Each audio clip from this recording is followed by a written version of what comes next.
Okay, friends, back with the rest of chapter 28. Sorry about that. Got cut off there for a moment. But we stopped at Mr. True perking up, saying Malvina's joke was good. She said that she would be dancing in the second line. Okay. It does my heart good to hear the two of them bantering again. Maybe Mr. True is getting better on his own, although you can't tell from his foot and ankle, which are still swollen bad.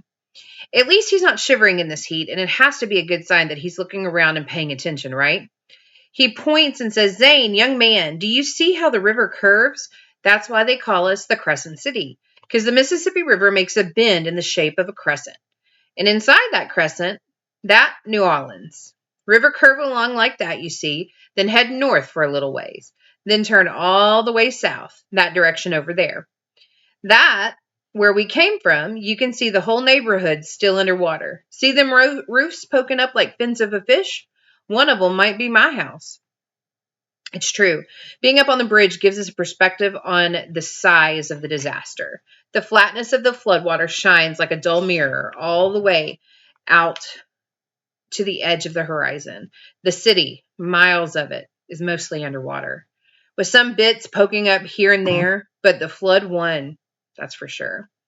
Below the river is swollen and clotted with wreckage. Pieces of broken houses and every kind of garbage and junk swirls slowly along, as if the whole thing is a giant backed up bathtub trying to empty through a blocked drain. I don't want to look too hard at all the stuff in the river. You never know what you might see. We all whistling past the graveyard, Mr. True says, tapping on the brim of his beat-up hat. I heard my mom say the same thing, never really knew what it meant. Now I do.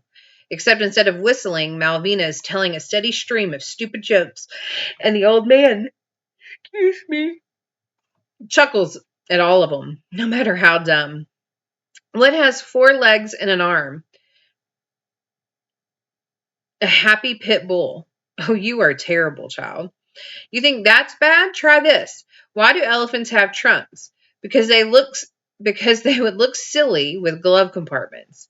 You right, that's silly. Yeah, but you laughing. How do you make a hot dog stand? Take away its chair. Why do birds fly south? Because it's too far to walk.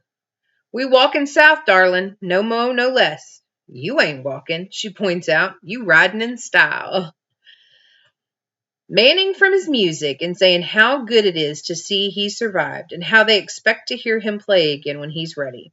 My brass all gone, he says with a shrug. House too. Not complaining, just stating a fact. And it hits me. When this is finally over, I'll be able to go home to New Hampshire, to the house I grew up in. But all of these people, thousands and thousands of them, have lost everything. The flood has taken it all. After we get across the river, the ramp gradually curves down, headed for ground level. The closer we get to the end of the ramp, the more we're squeezed over to the side by cars going by, jammed full of passengers and belongings, which I guess is why no one offers us a ride, because they're already full. At least that's what I tell myself. Finally, we get a place where the road widens out for a row of toll booths, and that's where our progress slows to a halt. That's where lots of folks in the way and cars weaving around them at first. I can't make out what's going on or why we've stopped. Road is closed, I hear someone say. But that doesn't make sense because there aren't any dry streets below us. The whole neighborhood that appears to have escaped flooding. Why would that road be closed? Malvina is not in a mood to be slowed down. Coming through, she says, pushing on Mr. True's chair. Make room, excuse me, but we coming on through. Me and Bandit follow along behind her. The dog is in my arms, so the yellow rope doesn't get tangled in the chair or under my feet. Actually, he's the one who lets me know something is wrong, because suddenly his little body tenses up and his ears lay back. What's wrong, boy? But the crowd opens and I can see for myself. A bunch of cop cars are blocking the toll booth area, lights blinking. And standing behind the cop cars are a bunch of cops with shotguns. This one cop with a megaphone bellows, "Turn back by order of the sheriff's department. This exit is closed to pedestrians. You will not be allowed to enter this parish. Turn back now." At first I'm shocked, but then it kind of makes sense because everywhere we go, there seems to be men with guns wanting to keep us out. for at least on foot. As vehicles approach the blockade, the cops talk to the drivers and let most of them drive on through. But they won't let any of us walk past the toll booths, like we're being punished for not having cars, for looking ragged, desperate, and poor.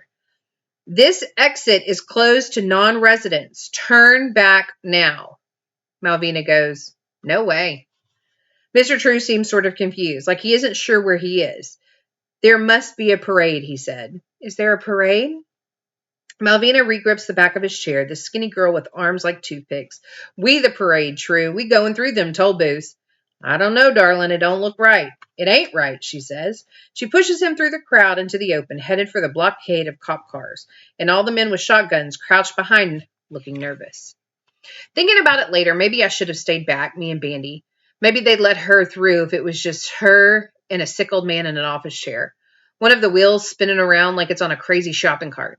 Maybe me and the dog looked threatening, and that's what set them off. Or maybe it didn't matter one way or another, and that they were gonna make an example of us, demonstrating they were in charge.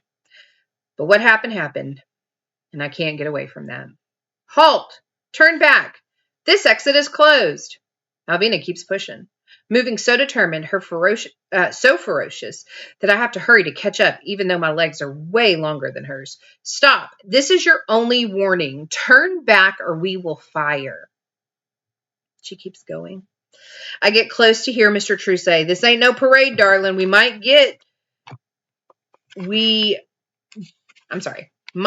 be we should go home. We going home, True, she says defiantly. Malvina keeps going, that crazy wheel spinning. Me and the dog follow close behind, hair raising on Bandy's neck. Mine too. Both of us wound so tight it feels like we're about to explode. Then the cops in armored vests swarm from behind one of the cop cars, taking aim. Stop. This is an order. Malvina shoves the chair forward as if she's trying to ram it through the blockade, as if she and Mr. True are going to get past those toll booths or die trying. The men lift their shotguns, tracking us, taking aim. That's when Bandy explodes from my arm, baring his teeth and growling like he intended on tearing off the ankles of anyone who threatens our friends. He leapt at the men with the gun as if he's a big bad wolf instead of a 20-pound mutt. The shotgun explodes. I can feel a punch of air in the bright heat of the flash.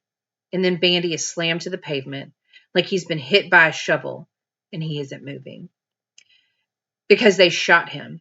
There on the bridge, the men with fear in their eyes, they shot Bandy the Wonder Dog, the best and bravest dog that ever lived.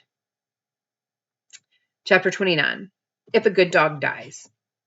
The next thing, I'm on my knees cradling him, and there's blood all over. His eyes are open, but he's not barking or whining or anything, which seems like a very bad sign. I start screaming at the cops, at the whole rotten world. Bandy's teeth are bared, and his eyes are unfocused and distant. His face is grim of pain. His right paw looks like a raspberry jam. He's dying, and there's nothing I can do to stop it. It was an accident, someone says. One of the cops. I don't know which one. In the background, Malvina is shouting, "You shot my friend. You shot my friend." I notice she says friend and not dog, which I'll never forget. I'm watching the dim light in Bandy's eyes when a stranger pushes her way through the ring of cops, telling them to get back. She's a doctor. One of the cops makes the mistake of saying, "It's only a dog, lady." And this woman glares at him like she's the sun and he's an ice cube about to melt. She's short, round, black lady with chocolate skin and close-cropped frizzy hair and round glasses that make her eyes look as big as brown eggs. "This is my family," she announced firmly. "You will step back and give me room to treat my family." And they do. They step back. All these cops with their shotguns and shiny black boots and bulletproof vests. Nobody says a word. Even Malvina keeps quiet while the woman places her hand on Bandy's neck and nods to herself, as if she knows exactly what must be done and how to do it. "Keep pressure on the wound," she instructs me. "We have to move fast." She asks the cops to help her make room in this old rusty van she has. It's loaded up with an empty dog kennel and cat carriers. After setting some of the cages on the curb, The cops help Mr. True into the front passenger seat, and me and Malvina in the back with Bandy. A moment later, the cop waves us through the toll booth. Belinda, the old man says it. I didn't know you was a doctor. She snorts. I'm not, but you are family. That part was true. You probably figured it out right away. The round woman with the air of authority is Mr. True's cousin Belinda. Turns out she had evacuated the animals in her animal shelter to this place outside of Baton Rouge and was on her way back to check on her house in Algiers, which, as it turns out, is one of the few areas that didn't flood when the levees failed. She's waiting on traffic to get through the toll booths when she sees what she describes as being the big fuss on the bridge. I didn't know who it was until I recognized that crazy hat of yours, she says. This is my lucky hat, he says, holding it up by the battered brim. Lucky? Are you serious? Still here, ain't I? And it brought you to us, didn't it? But it won't really be lucky hat unless you save that little dog. I'll do my best. She reaches over the seat and hands me an elastic band. Put that around his leg just below the joint. Then wrap him up in that insulated blanket, the one by your feet. All I can do is nod and obey. Seems like forever, but probably within a few minutes we're in the driveway of this gray cinder block building with frosted glass windows and a neon sign that says Last Chance Animal Shelter. Next thing, we're in the building and Belinda drops her keys on the counter. Follow me. Bandy's wrapped in the insulated blanket, but he's shivering. As I gently place him on the metal examination table, the light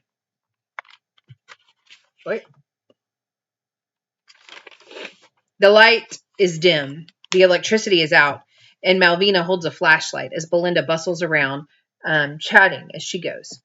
Okay, here we are. Here we be. The dog is Bandit, correct? And you're Zane Dupree from New Hampshire. I got that much, Trudell says.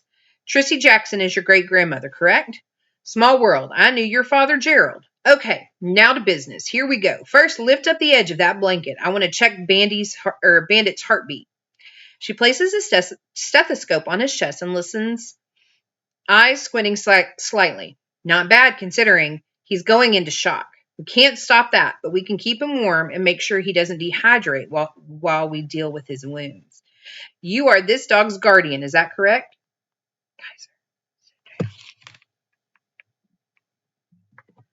Sorry. Fine, excellent. In the full interest of disclosure, I am not a veterinarian. The vet who volunteers at this shelter is presently in Nashville visiting her family, but I am an RVT, a registered veterinary technician, licensed in the state of Louisiana, and I've learned a thing or two over the years. Now, this is important. Do I have your permission to treat Bandy to the best of my ability? I nod permission. We'll take it one step at a time, she says, with a reassuring nod. Step 1. Start an IV. Step 2, administer sedation. Step 3, clean and treat Bandit's wounds, which are multiple and serious. Young lady, Malvina, is that correct? Yes. Could you continue to hold that flashlight? Excellent. Zane, would you please go back to the reception area and make sure Trudell is okay? Give him water and make him comfortable. Malvina and I will take care of Bandit, and then we'll see if there's anything we can do for Trudell's foot. Lots of footwork today. But that's okay. We can handle it. And Zane, don't forget to breathe. I never knew waiting could be so hard. In the waiting area, Mr. True had propped himself up in a chair. He tries his best to distract me with stories about his little cousin Belinda that once lived next door in the other half of what he calls a camelback house on Charbonnet Street, not far from my great-grandmother's house, and how little Belinda started rescuing animals when she was a small child and then made it her life's work. Some of these stories are funny, especially one about a kitten and a parakeet, but all I can think about is Bandy.